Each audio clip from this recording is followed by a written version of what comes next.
before you fall asleep tonight, take a slow breath. Because we're going somewhere few people of the Victorian age ever escaped.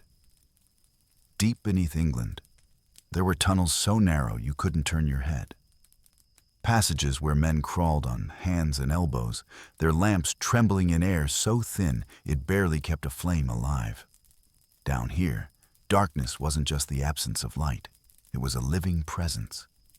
It pressed into the lungs, listened to every breath, and swallowed every sound except the quiet scrape of tools and the soft drip of water falling through stone. Tonight, you and I will descend into that world. Slowly, carefully, step by step, to feel what it meant to work a day in the belly of the earth, with only a fragile lamp and your own heartbeat to guide you home. Welcome to the mines. Let's go down together, into the dark. The descent, where light ends and darkness begins. The morning in a mining town was always quiet. Not peaceful, quiet. A quiet that felt heavy, like a thick blanket pressed against the sky. The sun had just begun to lift itself over the distant rooftops, but even its pale warmth seemed hesitant to enter the valley where the mine stood. The entrance to the pit was nothing grand. No arches, no monument. Just a wide mouth of timber and stone, dark as an unblinking eye. Many men passed by it every day, nodding silently, as if greeting something ancient, something that tolerated their presence, but never welcomed it. Before descending, a miner would stand still for a moment, not to pray, not to gather courage, but simply to acknowledge that the air above felt different from the air below. Up here, the wind carried scents of early bread, damp grass, distant chimneys.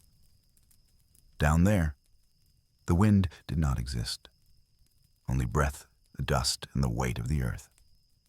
Each miner held a small oil lamp, a fragile thing, a trembling flame inside a thin glass cage. It offered so little light that it barely reached the ground beneath their boots.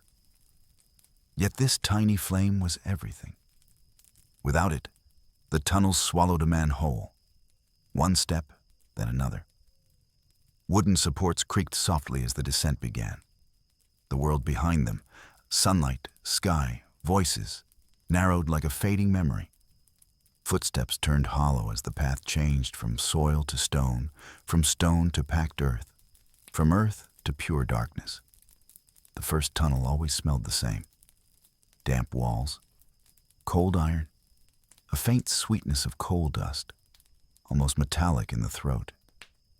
It was a scent the miners carried home every night, settling into their clothes like a shadow that refused to be washed away. The deeper they went, the more the sound changed. Above-ground noises, distant birds, clattering carts, fell away. In their place came a new, softer symphony. The drip of water, the soft exhale of lamps, the pressure of the earth groaning in its sleep. Some men swore that the mines breathed, that the deeper tunnels pulsed with a rhythm all their own, like the lungs of a giant resting beneath the soil. Others said the earth listened, quietly, patiently, to every whisper, every breath, every fear men tried to hide. But there was no room for fear here. The tunnels were too narrow, too tight, too honest. A man learned quickly to silence his thoughts, to fold them neatly like clothes and tuck them away. Down here, the mind had to be as disciplined as the hands. The walls pressed closer, the ceiling dipped lower. Soon the men were moving not in a walk, but a stooped posture. Shoulders brushing damp stone, lamps held inches from their knees. Their boots slid softly on the ground, leaving faint prints that would be erased by the next shift of dust. The air grew colder, thicker, heavier, and somewhere far behind them, the last faint glow of daylight disappeared completely. Here, in this narrow passage, the world above no longer mattered. Its clocks, its noise, its expectations, all left at the surface.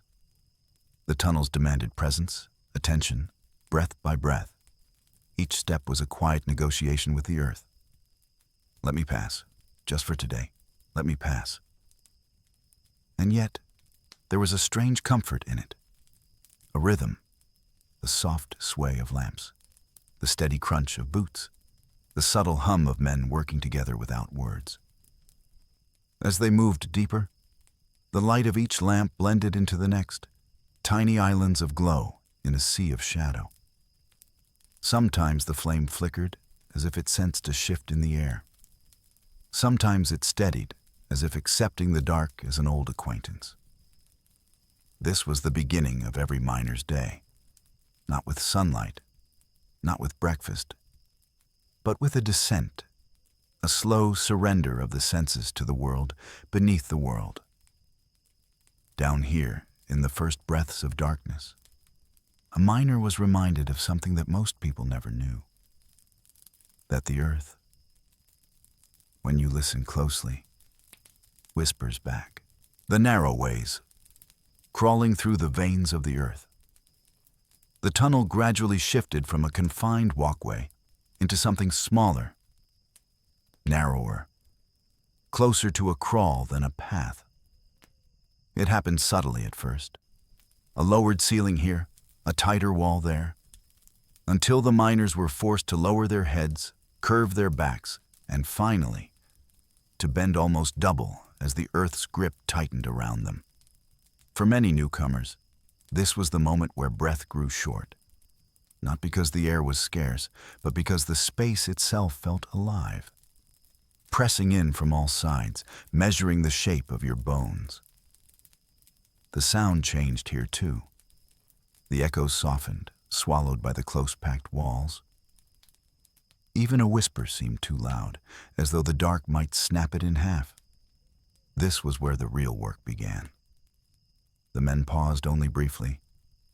Not to rest, there was nowhere to stand straight, but to adjust their oil lamps, ensuring the flame stayed strong before they entered the low crawlways. These passages were the thin veins of the mine, carved out by hand over weeks, months, sometimes years. Enough for a man to fit through, but only just. One miner would kneel first, lamp held out in front of him like a fragile offering. Then, shifting his weight onto hands and knees, he'd push forward, slow, steady, careful. The tunnel embraced him immediately. His back brushed the rough ceiling. His shoulders grazed the walls. The lamp scraped softly against stone.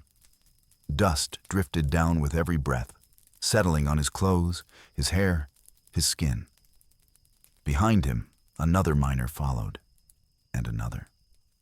A silent procession, moving like a single long creature through the dark corridors of the earth. There was no turning around here, not even if a man wished to. The walls did not allow it. Forward, always forward.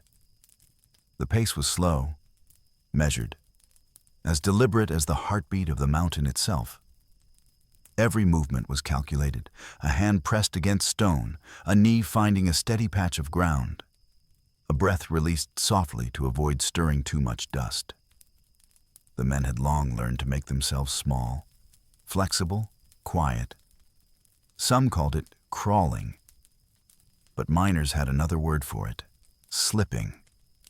Slipping into the earth, slipping into the dark, slipping into the rhythm of a day that most people could never imagine. The deeper they went, the lower the tunnels became.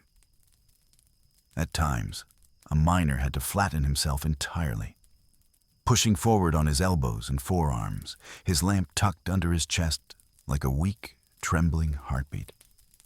The heat of the tiny flame warmed his ribs, but did little for the chill that sat in the stones. Drops of water clung to the ceiling above, gathering, trembling, falling with a quiet tap onto the miner's neck, his shoulder, or the fragile glass of his lamp. Tap, tap, tap. A slow rhythm, the mine's own metronome. Even in the tightest spaces, the men never rushed. Rushing meant scraping a lamp too hard, kicking loose stones, or inhaling a lungful of coal dust stirred by haste. No, the pace was gentle, almost tired, almost meditative. This was the strange truth of Victorian mining, that in one of the most dangerous jobs in the world, the movements were slow and calm, almost tender. A miner knew every inch of the rock before him. He knew its cracks, its grooves, its breaths, where it held firm and where it shivered, uncertain of its own weight. At times, the tunnel seemed too narrow even for hope. Yet the men slipped forward, inch by inch, carving their way toward the deeper chambers where the real extraction awaited. They were not trapped. Not yet. But the earth liked to remind them how small they truly were. In the dim light, their shadows stretched long and thin against the walls. Strange, elongated silhouettes that looked less like men and more like memories drifting through stone. Down here, voices rarely carried. So the miners spoke only when necessary, their words soft, their breaths held between syllables. Most of the time, the only conversation was the quiet scrape of cloth against stone, the whisper of dust settling, and the profound, unbroken silence of the earth listening. And still, they moved forward, toward the heart of the mine, toward the place where darkness grew thicker, and the work grew harder, and the tunnels grew tighter still, a place where even the flame of the lamp seemed to lean closer to stay warm. The first strike of the day. Work in the breathless dark. The narrow passage finally began to widen. Not by much, just enough for a miner to rise a little higher, straighten his back halfway, and allow the breath that had been pressed tight in his chest to drift outward in a long, quiet sigh. This was the working chamber, a space carved not by nature, but by countless hours of patient effort. It was seldom larger than a pantry, and yet here, in this cramped hollow, men spent the greater part of their day. The lamp was placed on a small outcrop of stone, its light wobbling gently as the flame adjusted to the stillness. Shadows clung to the edges of the chamber like creatures reluctant to retreat. Each miner took a moment to settle. He removed his gloves if he had any, many did not, and checked the rough wooden handle of his pick. The metal head was cold to the touch, its edge dulled by yesterday's effort, its weight familiar, almost comforting. The first strike of the day was always slow. There was no grand swing, no dramatic clang, just a measured, deliberate movement as the miner raised the tool and brought it down against the coal face with a soft, muffled impact. Thuck. A sound swallowed by the stone, a sound that barely traveled a yard, then another, and another, each strike blending into the soft breathing of the men, into the quiet dripping of water from above, into the thick pulse of the earth's silence. They worked like this not out of haste, but out of necessity. A wrong move, a careless swing, could cause the walls to tremble. And if the walls trembled, the mountain might decide to let something fall. Victorian miners learned early that the best work was slow work. A piece of coal loosened under the pick, dropping gently into the waiting pan below. Dust puffed into the air. A faint gray cloud illuminated by the lamp-like smoke rising from a sleeping fire. The miner paused, blinked the dust from his eyes, and continued. Each movement was efficient, but never hurried. He found a rhythm, a quiet, steady cadence. Raise, strike, breathe. Raise, strike, breathe. Behind him, another miner carved his own pattern of sound, and another beyond that. The tunnels were a symphony of soft impacts, each one barely a whisper. But together, they formed a steady heartbeat that seemed to echo through the earth. As the hours passed, the chamber filled with the subtle sense of the job. Iron and stone, coal and oil, damp earth warming under the friction of hands. The miners rarely spoke during these first hours. Conversation required breath, and breath was something to conserve in the close air. But there was another reason, a quiet superstition that the morning work should begin in near silence. It wasn't fear. Not quite.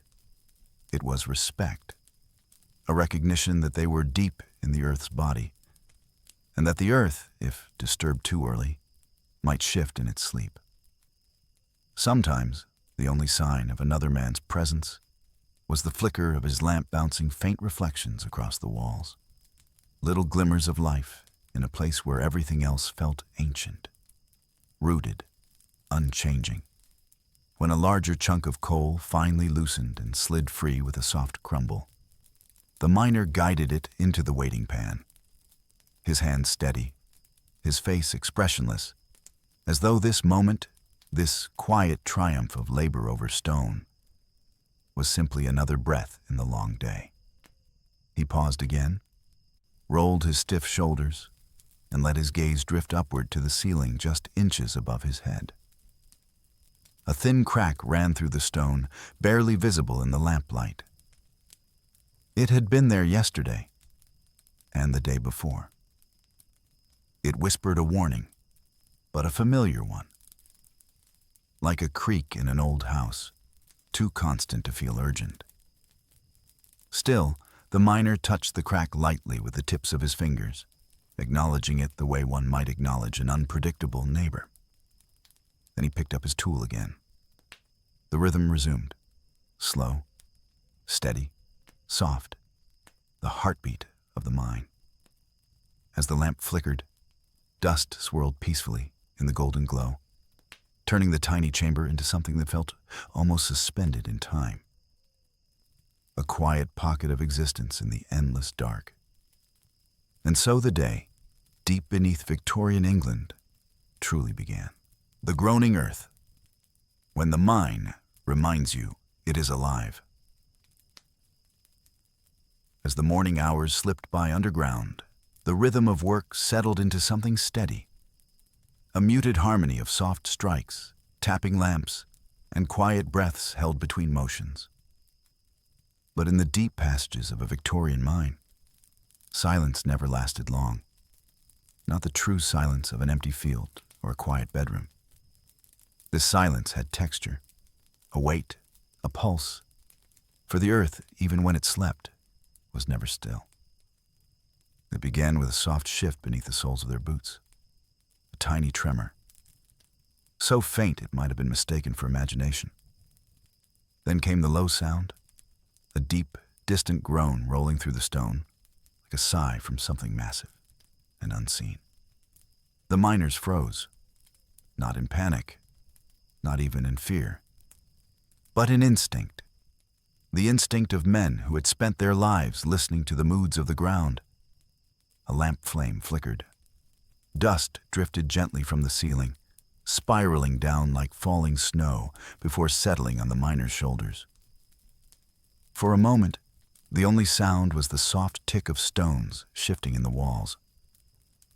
The earth was adjusting its weight, a slow movement, a settling, like a great beast turning in its sleep. One miner lifted his hand and placed it against the nearest support beam. The wood trembled faintly, not enough to split, just enough to remind everyone how thin the line was between routine and memory. He lowered his hand, exhaled slowly, and nodded once. A silent signal that it was safe to continue. The others responded in the same quiet way that had been passed down through generations. A glance, a slow breath, a return to stillness. Then the work resumed. Soft strikes, dust drifting, the gentle heartbeat of labor echoing once more through the chamber. But the air felt different now, heavier, as though the mine, having spoken once, might decide to speak again, and speak it did. A few minutes later, a sharp crack rang out. Not loud, but unmistakable. The miners paused mid-motion, eyes lifted to the ceiling, lamps tilted upward, casting trembling halos of light onto the rough surface above.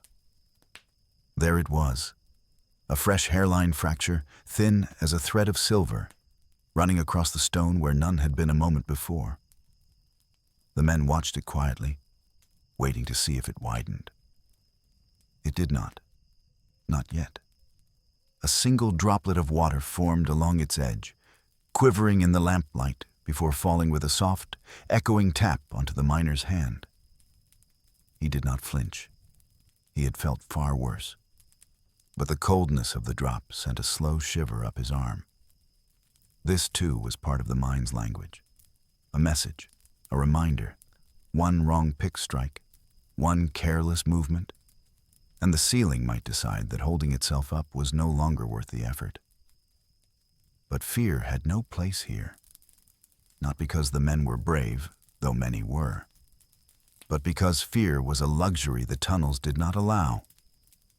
So the miners adjusted their stance, shifted their tools, checked their lamps, and resumed the slow, careful work that kept them alive. Every strike now was gentler, more calculated. The pick never rose higher than necessary. The coal was tested before being loosened. The wall was tapped lightly to listen for hollow echoes that suggested unstable stone. Even their breaths seemed softer, as though they were trying not to disturb the delicate balance overhead. Occasionally, another tremor hummed through the floor, a vibration more felt than heard. It traveled from boot to bone, a subtle reminder of the tons of stone resting patiently above them. Some miners said the earth had moods. Good days, bad days, days where she held herself still and days where she shifted restlessly, searching for comfort. Today she was somewhere in between, not angry, not dangerous, just thoughtful. A presence that demanded attention, but gave warning when needed.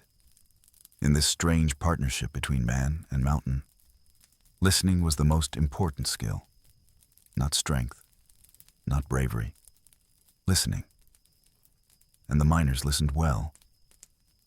As the last tremor faded and the lamp flame steadied once more, the men exchanged a look. A quiet, shared understanding that they had made it through another whisper of danger.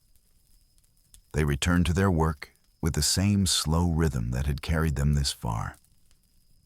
Because in the depths of a Victorian mine, it was not the darkness that defined the day, but the sound of the earth breathing, the weight of coal, hours of silent, endless labor. After the earth's murmurs faded and the ceiling once again held its uncertain strength, the miners settled into the longest part of their day, the steady, repetitive labor that turned hours into something thick and heavy, like mud clinging to the boots of time itself. The chamber felt slightly wider now, though not enough for anyone to stand fully. A miner learned to work at strange angles, half bent, sideways, pressed close to the stone. A posture that carved itself into the muscles before a boy even became a man. The coal face in front of them was uneven, a rough surface of glittering black ridges and dull, shadowed pockets. The lamp's glow caught tiny flecks of silver that looked almost beautiful, if one did not think too long about what they truly were. The miner raised his pick again, not high, not with force, but with the quiet certainty of someone who has done the same motion thousands of times.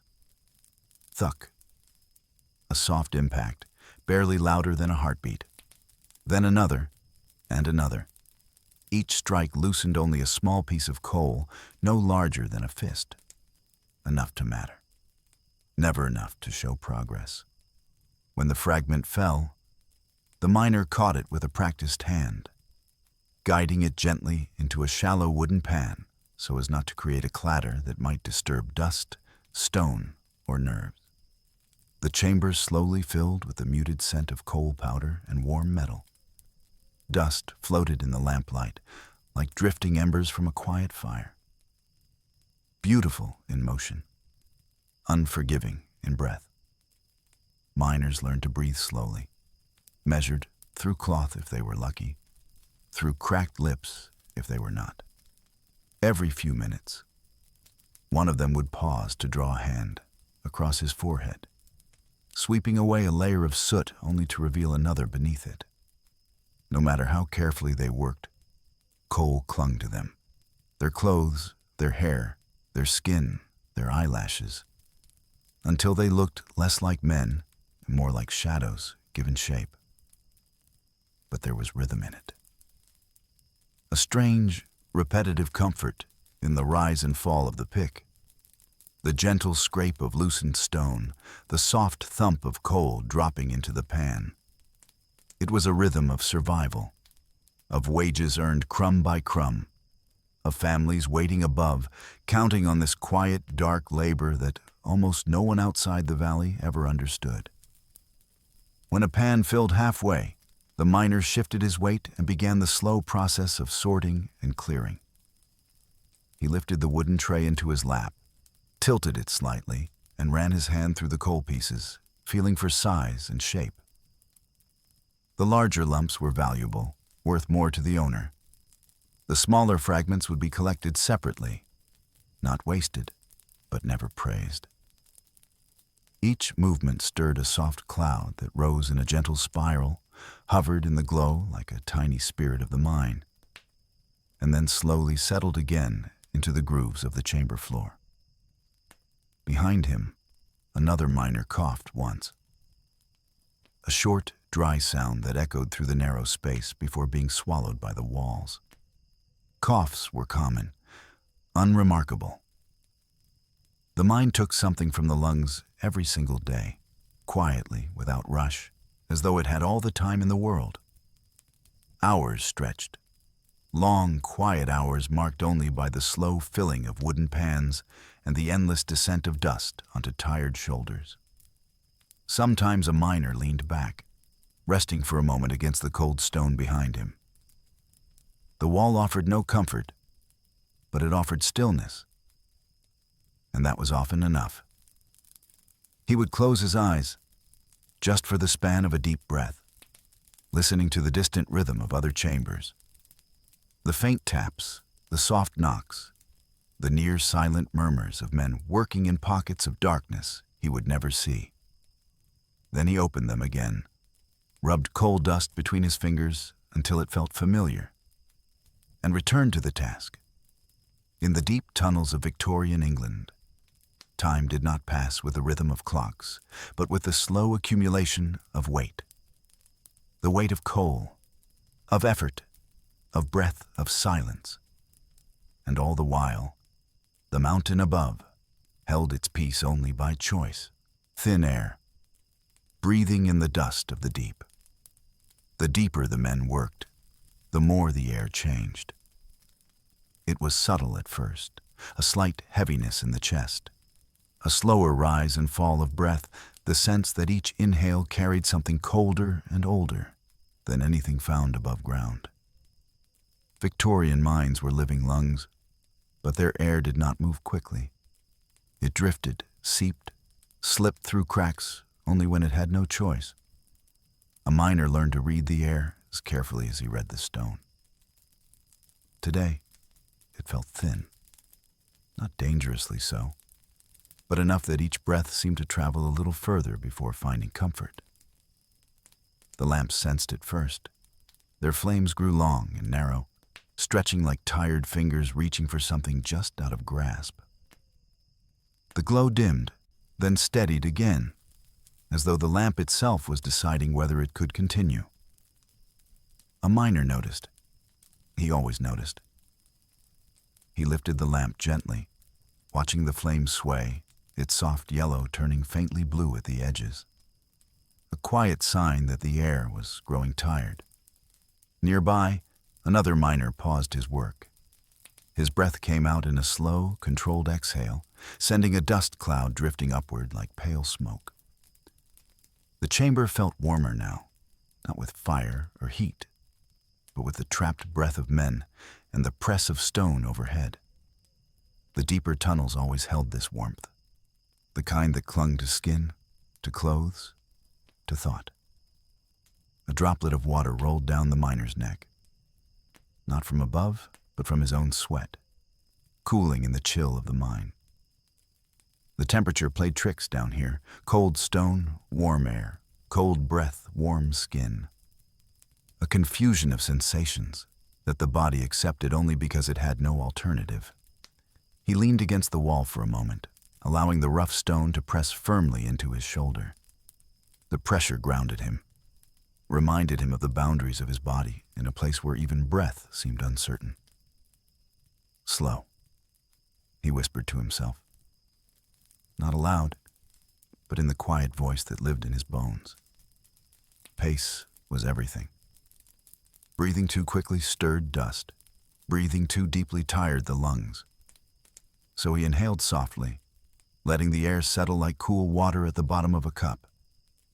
Then exhaled, long and controlled, sending another small cloud drifting into the narrow space. He returned to his pick. Every movement now was slower than before. Not weak, just carefully measured against the rhythm of his breath. Strike, breathe in. Guide the coal, breathe out. The chamber hummed with quiet effort. Other miners worked nearby, but none spoke. Words required air, and air was something to be rationed like food. In a deeper pocket of the tunnel, someone coughed. A dry, hollow sound that echoed faintly through stone ribs. No one reacted. A cough was as ordinary here as dust or darkness. Each man carried his own ledger of breaths and aches. The flame of a lamp flickered sharply, leaning to one side as though pushed by an unseen hand. The miner lifted it again, watching the flame shrink before swelling back to life. Still enough oxygen. For now. The old men said you could always tell the quality of air by how the lamp behaved. If the flame leaned, you slowed. If it dimmed, you turned back. If it died, you did not ask what to do. The darkness answered for you. But today the flame lived. Thin, delicate, but alive. So the work continued. Hours passed in this rhythm. Slow, steady labor interrupted only by the occasional soft scrape of shifting stone or the faint wheeze of a breath taken too quickly. Sweat gathered in the small of their backs. Dust layered their throats. The air felt warm enough to make their minds drift between wakefulness and something softer. A quiet, heavy place where time folded into itself. Down here, a man did not fight the air. He danced with it, moved in harmony with its thinness, accepted it as a companion. A difficult one, but familiar. Slow breath in, slow breath out. Lamp flicker, pick strike, dust rising, dust settling. And always, beneath it all, the soft, steady sigh of the mine breathing along with them.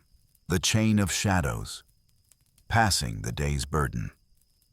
Through the dark. The chamber had filled with enough loosened coal that the pans needed clearing. No miner worked alone in this part of the mine, not because companionship was encouraged, but because the tunnels themselves required cooperation. Where the pathways were too narrow for carts and too steep for animals, the miners formed chains, long, unbroken lines of men who passed the day's burden from hand to hand through the veins of the earth. The first miner lifted his pan, its weight sinking into his forearms like a slow, familiar ache. He shifted the tray carefully, ensuring no piece slid out. Coal could be gathered again, but losing it meant losing time. And time was not something the mine ever returned. He turned sideways, pressing one shoulder into the wall to make as much space as the tunnel allowed. Then he extended the pan backward to the miner behind him, who waited in a crouched stance, lamp held low to avoid blinding his companion. Their hands met in a brief exchange. A brush of fingers, warm skin against coal dust, the quiet certainty of practiced motion. The second miner braced his boots, took the pan with both hands, and began the slow retreat backward through the narrowing passage. His lamp cast an elongated shadow that bent and stretched across the uneven walls. The chain continued like this, a series of subtle, synchronized movements, each man stepping back a few inches, turning slightly, passing the weight onward to the next set of waiting hands. No one rushed. Speed caused spills. Spills caused dust. Dust caused coughing. Coughing caused worry. So every action was careful, measured, almost tender. Behind them, the mind responded with its usual quiet. Soft drips, distant shifts, a sigh from somewhere deep within the walls. One miner paused to adjust the wick of his lamp, watching the flame regain strength before nodding silently to the man behind him. They continued the transfer, their movements gentle, as though handling something fragile rather than lumps of stone. As the pan reached the fourth or fifth man, each miner's breath mingled with the stale air, warm exhales drifting upward to settle against the cold ceiling in a faint mist. A miner farther down the line cleared his throat softly. Not a cough, but the sound of dust shifting inside his lungs. He tightened his scarf, pulled it closer to his mouth, and waited for the next pan to arrive. The chain worked wordlessly. There was no need for instructions. Each man knew the pace, the timing, the feel of weight transitioning between hands. It was a silent choreography performed in darkness, learned not from training, but from survival. The tunnel widened slightly near a junction, allowing one miner to stand straighter. A relief he felt in his spine, but never voiced aloud. He placed the pan on the ground, took a slow breath, and prepared to carry it to one of the small carts positioned farther down the slope. The cart wheels, metal on stone, made a faint grinding sound, one of the few noises in the mine that didn't belong to nature or the body. It echoed softly, then faded as the miner pushed it toward the main shaft. Another pan arrived, then another. The chain remained unbroken, hands passing weight, shoulders brushing stone, feet shifting slowly in dust, breaths merging into the same tired rhythm. Even though they barely spoke, there was an understanding here that ran deeper than words ever could. A miner depended on the man beside him the way a flame depended on its lamp. Without one, the other could not hold steady for long. Sometimes a lamp dimmed as the line moved. A miner would lift his own to relight it. A gesture done quietly, almost casually, as though offering a piece of his own breath so another could continue. Sometimes the ground sloped and the chain had to adjust. Bodies leaning, knees bending, pans angled just right so the coal would not slide.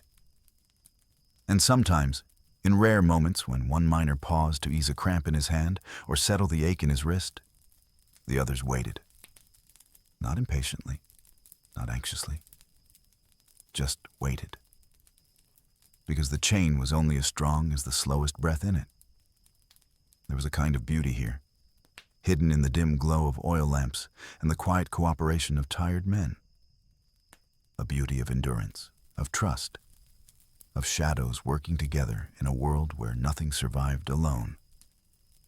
The chain carried the weight of the day through the tunnels until the last pan reached the lift shaft, where it would be hoisted toward the surface, toward daylight that none of the miners had seen since dawn. But for now, they remained below, their silhouettes moving in steady rhythm, a living chain woven of dust, sweat, and breath. A chain of shadows keeping the mine alive. The brief rest, a quiet circle in the underground stillness. After hours of steady labor, the mine offered the men a small, unspoken permission, a moment to stop. Not a break in the sense of comfort or leisure or escape. Just a pause. A quiet space in the long darkness where breath could settle, and the trembling in their hands could fade to something softer.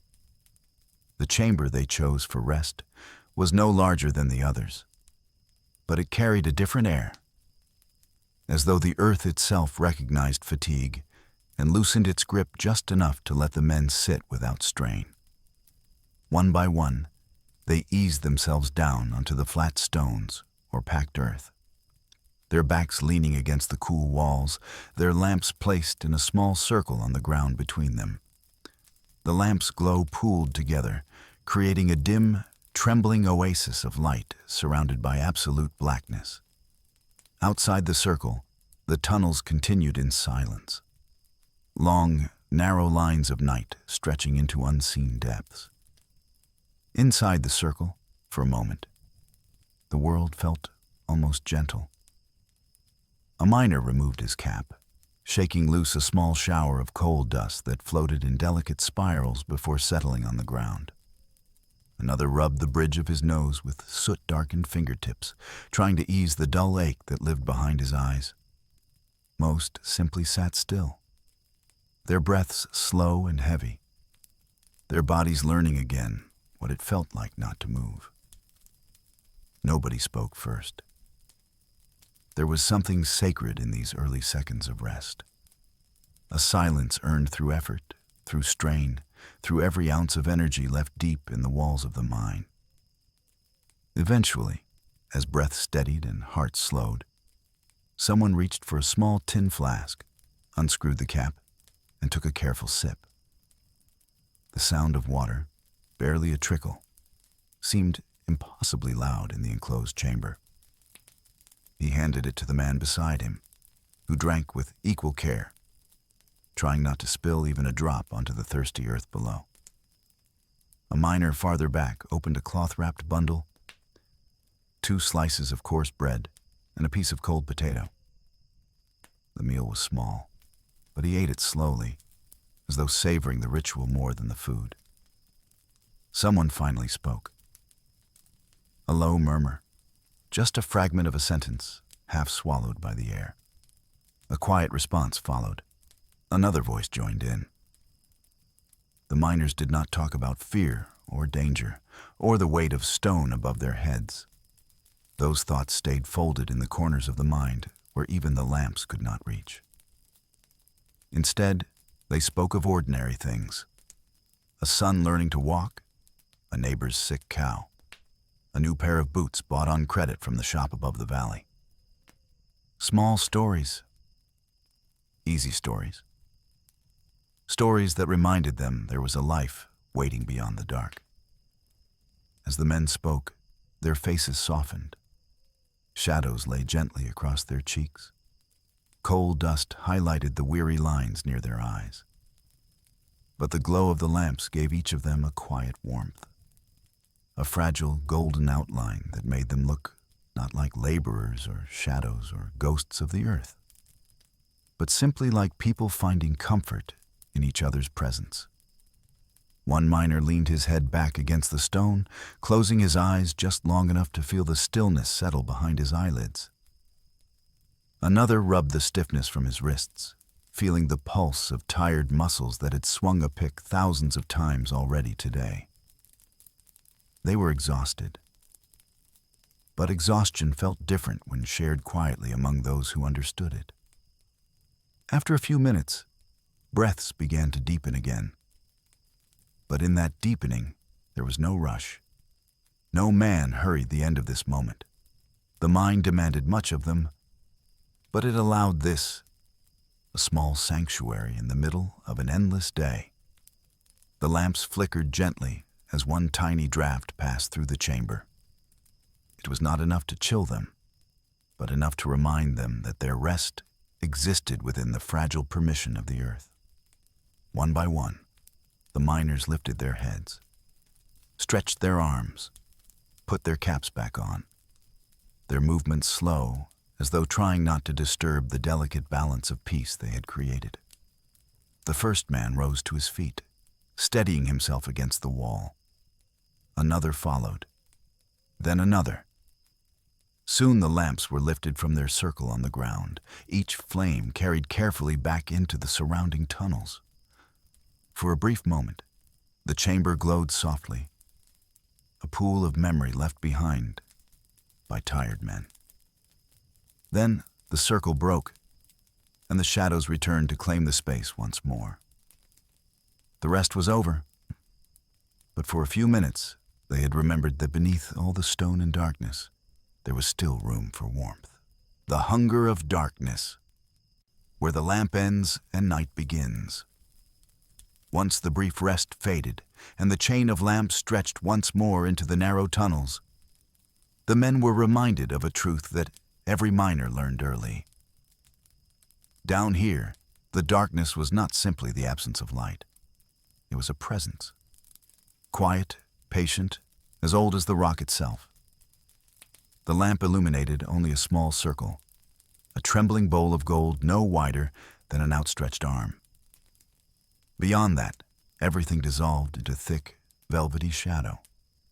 A miner understood the limits of that light. He knew exactly how far it reached, how the glow softened at the edges, how the darkness gathered just beyond it. Not abruptly, but gradually, like ink seeping across cloth. Working in this dim world required a different kind of vision. Not the ability to see clearly, but the ability to sense, to understand the space around you by the way your breath echoed, by the sound of your boots on the floor, by the soft changes in the air that a lamp could never reveal. One miner, returning alone along a narrow path to fetch an empty cart, held his lamp out before him and watched how the darkness swallowed it, inch by inch. The flames shivered, fighting against the weight of shadow. He breathed slowly, steadying it, speaking to it in silence, as every miner did. A lamp was not a tool here. It was a companion, a fragile, glowing friend that stood between a man and a night so complete that even the mind struggled to imagine it. He reached a bend in the tunnel and paused. The light behind him, those of his fellow miners, was gone. The light ahead did not yet exist. In this pocket of silence, surrounded on all sides by walls that breathed faintly with the earth shifting, the darkness felt almost alive. Not threatening, not malicious, just hungry. A soft breeze, the kind that should not exist underground, stirred the edges of his cloak, and the lamp's flame stretched thin, quivering toward the unseen depths. He lowered his body slightly, protecting the flame with his hand. His palm glowed amber from the heat, and the shadow of his fingers danced across the wall like a delicate web. The tunnels smelled different here. Colder, damp stone mixed with the faint scent of iron. He followed that scent, knowing it meant a widening chamber ahead. A distant sound whispered faintly. A slow dripping of water, somewhere deep in the cavern. The droplets fell at irregular intervals, echoing softly, as though the mine had its own heartbeat. The darkness pressed closer. He lifted the lamp higher. Its glow touched the low ceiling, revealing arches of rough stone scored with the marks of past work. Lines, grooves, scratches, the fingerprints of countless shifts long before his. The shadows behind those grooves seemed to deepen, leaning inward as though listening. He took a step forward, then another, each footfall soft, each breath controlled. In the deep tunnels, the lamp's flame behaved strangely, bending, stretching, pulling to one side as though drawn toward places the eye could not see. Some miners said the darkness down here was thick enough to touch, that if you reached out, your fingers would return coated in shadow like soot. Others believed that the darkness listened, that it waited for the sound of a trembling breath before creeping closer. But most miners knew better. They understood that in a place where light was rare and fragile, darkness simply filled the spaces left unprotected. And so, the miner walked carefully, his hand wrapped around the lamp's handle with the tenderness one might give to a sleeping child. The flame pulsed once, a thin, vertical flicker. The air here was colder. He let his breath settle, allowed the lamp to calm, and held the darkness at bay, with nothing more than this trembling circle of light. He reached the wider chamber at last, an open space where the ceiling rose higher and the stone walls breathed with a slower rhythm. His lamp lit only a small part of it. The rest remained hidden, stretching outward into unbroken shadows that swallowed the edges of vision. Behind him, the faint glow of his companions began to reappear, small stars in the long midnight of stone. And just like that, the darkness softened again. Not gone, it never left, but softened. A reminder that down here, light was not something granted. It was something carried, protected, shared. And in the depths of a Victorian mine, even the smallest flame meant the difference between being lost and finding the path home. The echoes of the deep. When silence learns to speak, as the miners settled deeper into their long day, another presence made itself known. Something quieter than breath, softer than dust, but unmistakably alive. The sounds of the mine, not the loud ones, not collapses or shouts or the clang of metal on stone. No, the subtle sounds, the ones a man only heard after hours underground when his body had grown still and his mind had learned to listen between the moments. At first, it was the dripping, water finding its way through cracks in the stone with patient insistence. Each droplet fell in its own time, sometimes steady, sometimes in long pauses, like the heartbeat of a creature too large to see. Tap, a pause, a breath. Tap, tap. Another cluster, as if the mine were thinking. The droplets echoed through the tunnels, their small voices amplified by the hollow curves of stone until they sounded like whispers in the endless dark. Then came the sighs, stone shifting, air moving slowly through narrow passages, a long, low murmur that brushed against the walls like a faint exhale. Some miners said these were the old tunnels, remembering the ones who had walked them years before. Others believed that the mountain simply breathed. Deep, slow breaths, too heavy for the surface world to hear. A miner leaned forward, palm pressed lightly to the wall. He could feel the faint tremble beneath the layers of coal and dirt, a vibration that was neither threat nor warning, just presence. The mine was never still.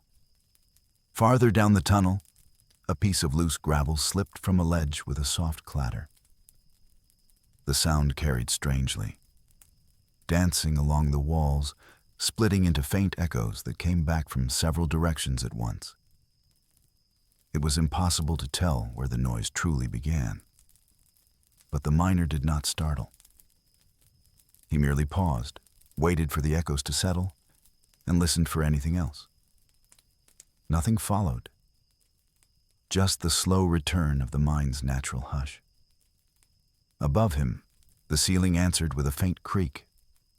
Wooden support beams adjusting, their aging bodies stiff from holding the mountain in place.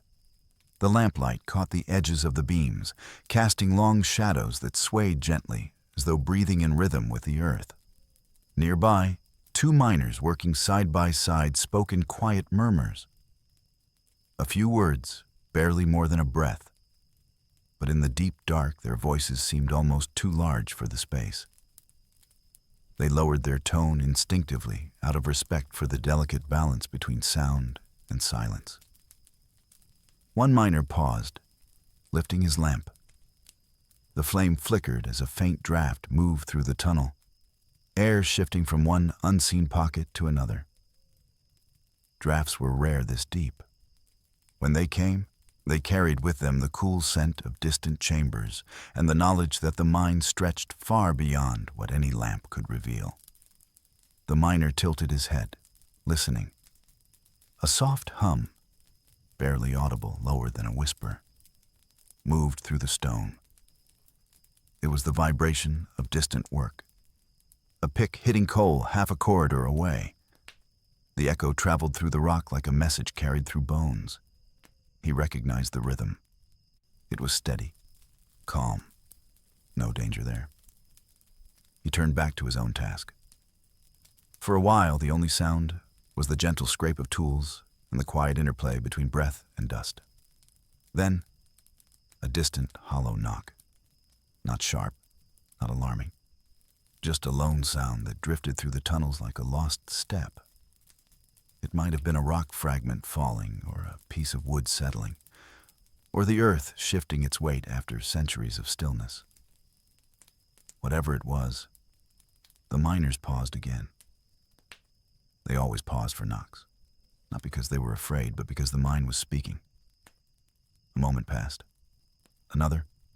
No follow-up, no tremor, no echo.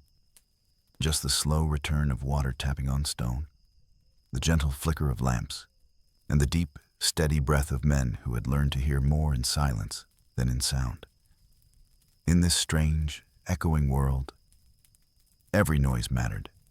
Each drip, each sigh, each shifting pebble. Pieces of a language only miners understood. The mind was speaking, and the men, as always, listened. The long ascent, finding the way back to the light. As the last hours of the shift crept quietly into the tunnels, the miners felt the change not in the air, nor in the temperature, but deep within the rhythm of their bodies. Muscles that had worked without complaint began to whisper their fatigue. Hands stiffened slightly as the pick's handle grew heavier. Even the breaths, slow, controlled, carried a weight that had not been there in the morning. The mind did not announce the end of a shift. There was no bell, no whistle, no call from above. It was the men themselves who sensed when the day had folded quietly into its final chapter. One miner set down his tool, letting the rounded edge of the pick rest gently against the stone. He wiped the coal dust from his forehead. A gesture that made no difference, but offered a moment of pause. Another miner stretched his back as much as the tunnel allowed, feeling the slow pull of tired muscles rediscovering their length. One by one, men extinguished their movement, but kept their lamps burning. Pale islands of gold shimmering in the quiet chamber. The journey back was never rushed. It began with a simple gathering. Tools placed beside the wall, coal pans stacked neatly, lanterns lifted with careful hands. And then, in a long, unspoken line, the miners began to move. Forward, toward the narrow passageway that had carried them here. The tunnel seemed smaller now. Not because it had changed, but because the men were more aware of its closeness after hours of labor. Their shadows stretched behind them as they walked, thin silhouettes trembling along the rough stone. Their breath stirred the dust in soft clouds that drifted slowly upward before fading into the ceiling. The tunnel sloped upward slightly here, and the men felt the incline in their tired calves and stiffened knees. Each step was deliberate, careful, as though undoing the long descent stone by stone. Ahead, a lamp flickered, the guide of the miner leading the way. Its glow was a quiet reassurance, a moving star in the low sky of the tunnel. Behind him, another lamp mirrored its light, and another, until the dark corridor was lined with a trembling ribbon of gold. As they reached the tightest passage, the men began to lower themselves again, bending, stooping, slipping into the narrow crawl space that had swallowed them in the morning. It was always harder on the way back. Not physically, the path was the same, but emotionally, because every inch of stone they crawled beneath felt heavier after a day's weight on their shoulders. A miner placed his lamp before him and began the slow crawl forward. His elbows brushed the walls, his boots dragged softly through dust, his breath echoed faintly against the cold stone. Behind him, another miner waited for the quiet signal to follow. In the narrow tunnel, time thickened. The men moved in sequence, repeating the same motions they had made countless times before. Motions so familiar, they no longer required thought. When the crawl space finally widened, one by one they rose, stretching their backs as much as the ceiling allowed. Their lamps brightened slightly here, a sign that the air, while still thick with dust, carried more life than the deepest chambers below. The men paused briefly, catching their breath before the final push upward. A faint sound drifted down the corridor, a distant clatter, soft and familiar. It was the lift machinery, far above, beginning its evening cycle. The miners exchanged subtle looks, not smiles. They were too tired for smiles, but small, knowing glances that carried a shared relief. They continued on, their steps slow but steady, each footfall guiding them closer to the world above. As they reached the main slope, the air shifted once more. Still dusty, still heavy. But there was something else in it now. A thin thread of coolness, like the memory of wind, slipping down the shaft and to greet them. One miner stopped and raised his lamp slightly. The flame leaned toward the draft, a small, delicate gesture that told them they were nearing the surface. Not close, not yet, but near enough for the lamps to sense what their bodies longed for: light, air, space. The ascent continued, a slow return from the belly of the earth to the promise of sky. And with every step upward, the darkness behind them felt a little less heavy, a little less endless. For the first time all day, they could almost imagine the world waiting above, back to the light, the slow return to the living world. The final stretch of tunnel rose gently toward the lift shaft, like the slow ascent from a dream into something quieter, grayer, and more familiar. The miners reached it in a loose, tired procession. Lanterns lifted, tools resting against their shoulders, breaths steady but heavy from the long day spent in the deep. The shaft chamber was slightly taller than the narrow tunnels behind them, and for a moment they allowed themselves the small luxury of standing fully upright. Their backs cracked softly, muscles stretched, lamps glowed faintly in the open space, throwing shadows that trembled gently as though exhausted themselves. The lift platform waited, a simple wooden structure with iron chains descending into the unseen above. The machinery clattered faintly, its rhythms familiar, almost comforting. One by one, the miners stepped onto the platform. Slow, deliberate steps taken in silence. The lift shuddered gently, then began its steady climb upward, the chains pulling the platform inch by inch toward the world of light. The movement was slow, always slow. Enough time for the men to feel each change in the air as they rose. At first, it was no different. The same dusty warmth they had breathed all day. Then, a minute later, a faint coolness slipped in. Just a whisper of fresh air curling around their ankles. Another minute, another breath. The coolness climbed higher, touching their knees, their chests, their tired faces. A miner closed his eyes, letting the gentle draft find its way across his skin. It wasn't wind, not yet, but it was the promise of wind. The platform creaked, chains groaning softly as though weary from the ascent. The glow of the lamps grew brighter in contrast to the widening, pale light filtering down the shaft. Then, from far above, the faintest hint of daylight appeared. A thin, silver-blue shimmer, like the edge of early morning. It grew slowly, softly, filling the shaft inch by inch as the miners approached the opening. By the time the platform reached the final stretch, the men no longer needed their lamps. The flame still burned, but its glow was swallowed by the light descending from above. One miner lowered his lamp, cradling it in both hands as though thanking it for the hours it had kept him safe. Another adjusted his cap, brushing off a layer of dust that immediately settled back in place.